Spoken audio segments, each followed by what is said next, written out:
नमस्कार दोस्तों, राधे राधे।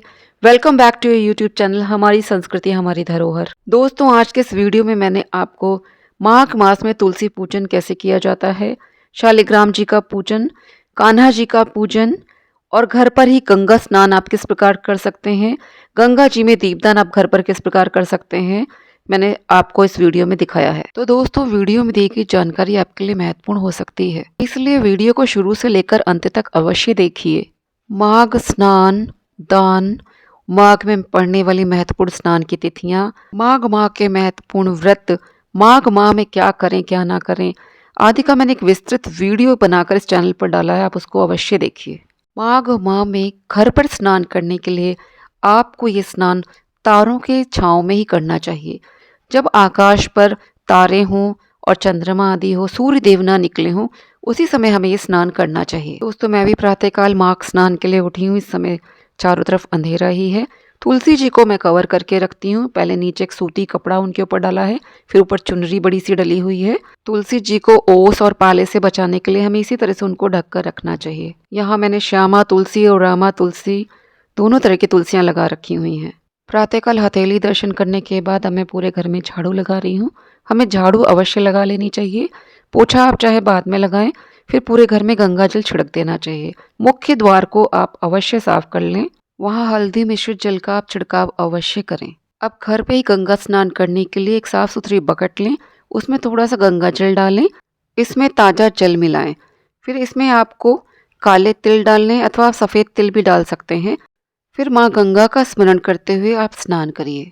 मैंने स्नान कर लिया है। यहाँ मैं बाहर आई हूँ, बहुत ही अंधेरा है, आकाश में तारे हैं, चंद्रमा है।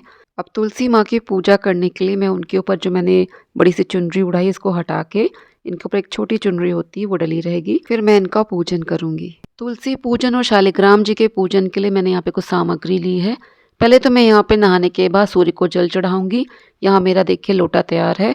सूर्य के जल का वीडियो मैंने आपको इसमें डाला हुआ है मेरे चैनल पे, आप देखिए। इसमें आप तिल अवश्य मिला लीजिए, मैंने सफ़ेद तिल डाला है।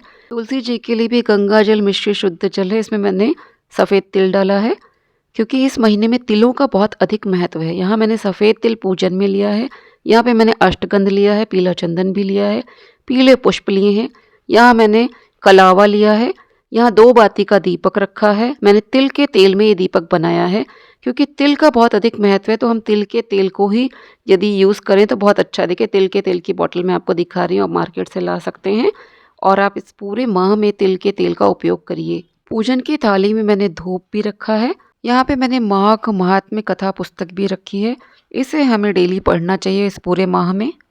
अब हमने यहाँ पे भोग प्रसाद में क्या लिया है वह भी मैं आपको दिखाऊंगी। यहाँ पे मैंने तिल की ही मिठाई ली है। यहाँ मौसमी फल में मैंने सेब और अमरूद ले लिया है। कान्हा जी का प्रिय किशमिश और यहाँ मिश्री भी मैंने ली हुई है। ये सारी पूजन सामग्री आप पहले से तैयार करके रख लेंगे तो पूजा आसानी से सुबह जल्दी हो जाएगी।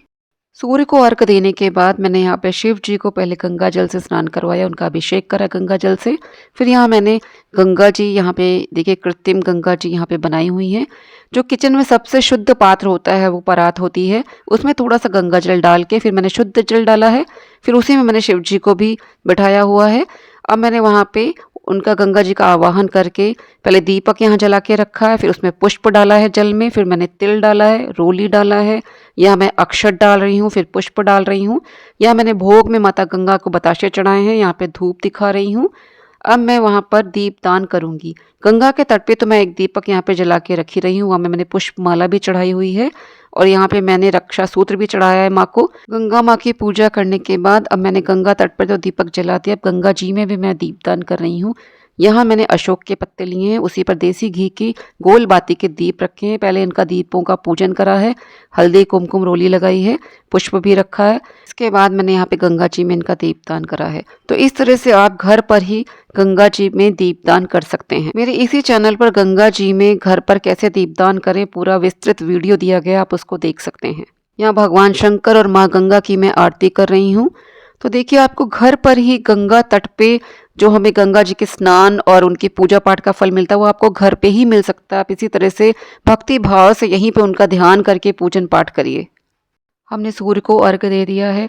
शिव जी का पूजन कर लिया है, गंगा तट पर माँ गंगा का भी पूजन कर लिया है, गंगा जी में दीपदान भी कर लिए। अब हम यहाँ पर माता तुलसी और शालिग्राम जी का पूजन करेंगे। सर्वप्रथम हम यहाँ तुलसी जी के पौधे को क्लीन करेंगे। यहाँ पे साफ सुथरा होना चाहिए। यहाँ देखिए सब सफाई है। अब हम यहाँ पर गंगा जल मिश्रित जल में थोड़ा सा तिल डाल के फिर यहाँ पे पौधे में डालेंगे, क्योंकि सर्दी का महीना होता है तो थोड़ा सा ही हमें जल डालना चाहिए। मैं यहाँ पे श्यामा तुलसी है, रामा तुलसी है, सारी तुलसियाँ लगी, इन सब में मैं जल डाल रही हूँ। यहाँ पे पूजन स्थल पर मैं शालिग्राम जी को भी रखती हूँ। यहाँ देखिए मैंने रखा है, इनको मैंने वूलन कपड़ा पहनाया हुआ है, इन्होंने ऊन के वस्त्र धारण कराए हुए हैं, इनको मैंने पीला चंदन लगाया है, अष्टगंध लगाया है। यहाँ तिल अर्पित कर रही हूँ। अब यहाँ पुष्प अर्पित कर रही हूँ। इनकी पूजा में आप पीले पुष्पों का ही प्रयोग करें। यहाँ मैंने फूलों की माला भी चढ़ाई है गमलों में। यहाँ जितने भी गमले सब में मैंने पुष्पमाला या फूल अर्पित करे हैं। और यहाँ देखिए धूप दिखा रही हूँ। अब यहाँ पे मैंने 2 बाती का दीपक चलाया है, उसको भी दिखा रही हूँ।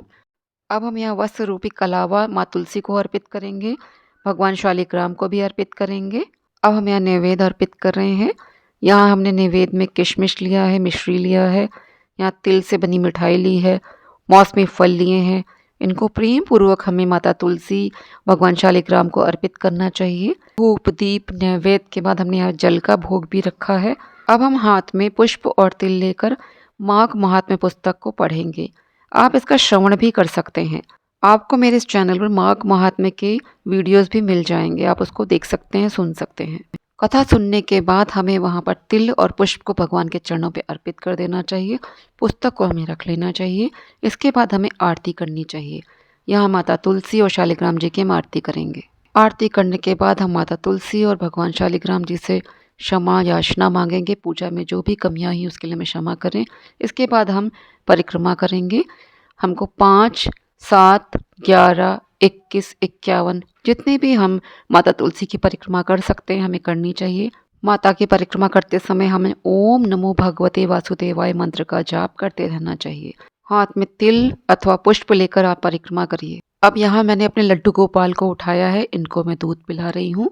बाहर इतना ठंडा था कि परिक्रमा करते समय मेरे पैर एकदम जैसे जम गए हैं, तो लड्डू गोपाल को मैं इतनी ठंड में बाहर कैसे ले जाती। यहाँ गुनगुने पंचामृत से स्नान कराया है, फिर इनको मैं अंग पोषण कर रही हूँ। इसके बाद इनको वस्त्र धारण करवाऊंगी। इन्हें पीला चंदन लगा दिया है, तुलसी की मंजरी अर्पित कर दिया है, यहाँ पे किशमिश और मिश्री का भोग लगा दिया है।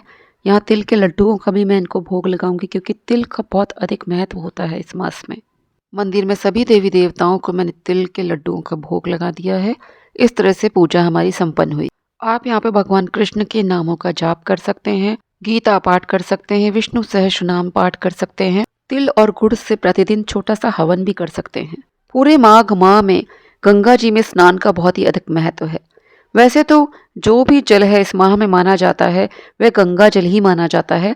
आप गंगा जी का स्मरण करके साधारण जल से भी यदि स्नान कर दें तो गंगा जल ही माना जाता है। फिर भी हमें कोशिश करना चाहिए कि जो महत्वपूर्ण तिथियां हैं जैसे मकर संक्रांति, बसंत पंचमी, माघी पूर्णिमा, इनमें हमें कोशिश करके एक बार जाकर गंगा जी में स्नान अवश्य करना चाहिए। माघ माह में पितरों के तर्पण का भी बहुत अधिक महत्व होता है। उनके निमित्त हमें दान देना चाहिए और दक्षिण दिशा की तरफ 2 मुखी दीपक जलाकर हमें प्रज्वलित करना चाहिए। इस माह में पवित्र नदियों में दीपदान का भी बहुत अधिक महत्व होता है। आप ये दीपदान घर पर भी कर सकते हैं। आप गंगा जली को सामने रखकर उसके सामने भी दीपदान कर सकते हैं। या जैसे मैंने इस वीडियो में आपको दिखाया है कि कैसे मैंने गंगा तट बनाया है, आप उस तरह से भी बनाकर आप दीपदान कर सकते हैं। इस माह में भगवान कृष्ण, भगवान विष्णु, तुलसी माँ, इनकी पूजा के साथ साथ हमें भगवान भोलेनाथ की भी पूजा करनी चाहिए। और नित्य आपको सूर्य को अर्घ्य देना चाहिए। अर्घ्य के जल में आपको सफ़ेद तिल भी डालना चाहिए। इस माह में ऊनी वस्त्रों का दान भी हमें अवश्य करना चाहिए। इस माह में भगवान कृष्ण के प्रिय मधुराष्टक का पाठ हमें अवश्य करना चाहिए। तो दोस्तों आज का वीडियो अब मैं यहीं पे समाप्त करती हूँ। वीडियो में दी गई जानकारी यदि उपयोगी लगी हो तो वीडियो को लाइक करें, शेयर करें।